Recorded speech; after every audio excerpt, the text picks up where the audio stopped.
దేవుని నామమునకు మహిమ కలుగును గాక.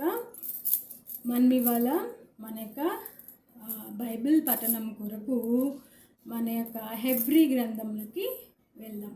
హెబ్రీలకు 10వ అధ్యాయము 12వ వచనం నుంచి 14వ వచనం దాకా ఏమని వ్రాయబడి ఉన్నది అంటే, పాత నిబంధన కాలంలో ప్రతి ఒక్క కార్యమునకు ఎవరైనా పాపం చేస్తే పాప పరిహారార్థాలు, ఎవరైనా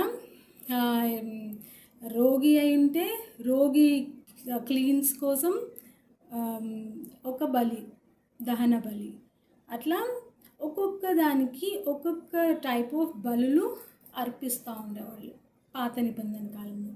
కానీ ఈ యొక్క కొత్త నిబంధన కాలంలో అట్లాంటి బలులు ఎవరు మన క్రైస్తవులు అర్పించటం లేదు కదా.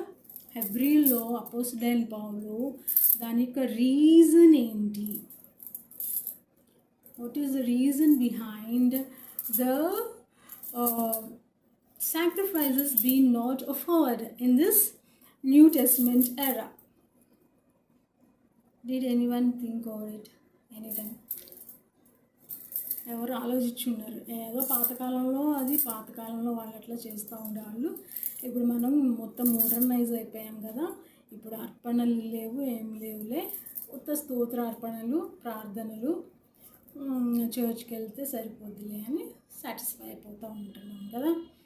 అయితే అసలు రీజన్ ఏంటంటే, అపోస్తలుడైన పౌలు అనలైజ్ చేసి రాస్తున్నాడు 10వ అధ్యాయంలో. ఏమని?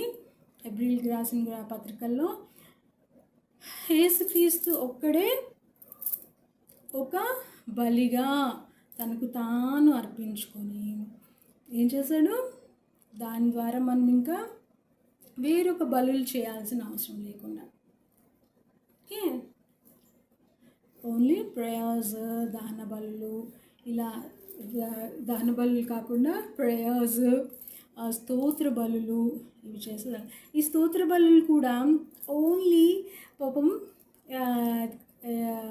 ఇదేంటి ఐపీసీ, టీపీఎం ఇట్లాంటి చర్చెస్లో చేస్తారు. కానీ ఇంకా స్తోత్ర బలులు సిఎస్ఐ వాళ్ళు they don't follow this shit of praising the Lord, praise the Lord, praise the Lord. This type of sacrifices are only offered in the age-old,